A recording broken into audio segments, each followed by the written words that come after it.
যখন হইতে লাগে তখন মালিকে বুঝায় এমনে হয়, যখন বাগন লাগে তখন বাগবার সময় মানুষে বুঝে এই এমনে বাগছে হেলিকপ্টার দিয়ে।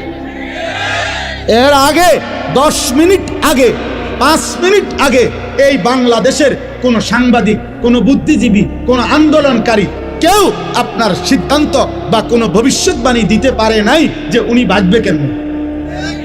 আল্লাহ বলছে আমি যখন বাগাইয়ে দিছি তখন সবাই দেখলা এই হেলিকপ্টারে বাগে।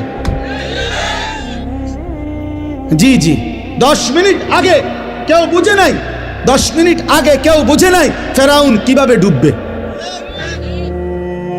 10 মিনিট আগে কেউ বুঝে নাই নমরুদ কিভাবে ধ্বংস হবে। কেউ বুঝছে?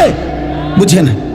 এই পৃথিবীর কোন জালেম, এই পৃথিবীর কোন পাপী জানে না তার পতন কিভাবে, কিন্তু আল্লাহ ঠিকই জানে। আল্লাহ ঠিকই জানে, মালিক যখন চায় সব ইন্তজাম হয়। অতএব আজকে আমি এটাই বললাম, গুনাহ ছাড়ো, গুনাহ ছাড়ো আব্বা, নাফরমানি ছেড়ে দাও বাপ, 5 ওয়াক্ত নামাজ পড়ো, আল্লাহকে মানো, দিন মানো, দিন মানো, নিজের ভালো করো, নিজের ভালো করো। তোমরা অনেক ছেলে এখানে, তোমাদেরকে বললাম বাবা নষ্ট হইও না, চরিত্রহীন হইও না রে বাপ, লম্পট হইও না, পাপী চরিত্রহীন লম্পট। খোদার কসম তোমার রাত গভীরে না, 7 তবক জমিনের নিচে, আমি আনিস বললাম মাটির সবচেয়ে নিচেও যদি গিয়া তুমি মোবাইলে নর্তকী দেখো, তারপরও তুমি মনে করছো খুব গোপনে, না খোদার কসম নবী বলছে পাপীর একাকিত্বের পাপের চিহ্ন আল্লাহ তাআলা দিনের আলোতে মানুষের চোখে ভাসিয়ে দেয়। মানুষ চেহারা দেখলেই বুঝে, মানুষ চোখ দেখেই বলে দেয় তারে দেখতে মনে হয় ফুট্টাখোর, তারে দেখতে মনে হয় বাবাখোর, তারে দেখতে মনে হয় গাঁজাখোর, তারে দেখতে মনে হয় 6 নম্বর 2 নম্বর। তার চেহারা দেখতেই বোঝা যায় তে অসৎ কোনো জায়গা থেকে আছে, অথচ সে তোমার সাথে ছিল না কিন্তু চোখ বলে দিছে।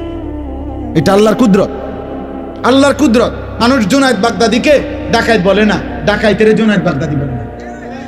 মানুষ দিনের রাত বলে না, রাতকে দিন বলে না। অতএব আপনি আমি যেমন মানুষের কাছে চিহ্নিত হবেন তার, এটাই সত্য, এটাই সত্য। আপনি করবেন চুরি, মানুষে মনে করবে আপনি বাইজিৎ বুঝতামি আয়ো, মানুষে ব্যাগ কর, মানুষে চিড়া খায়, মানুষে ভাত খায় না। অতএব এটা আমি প্রত্যেককে বললাম, আমরা আজকে ইনশাআল্লাহ নিয়ত করি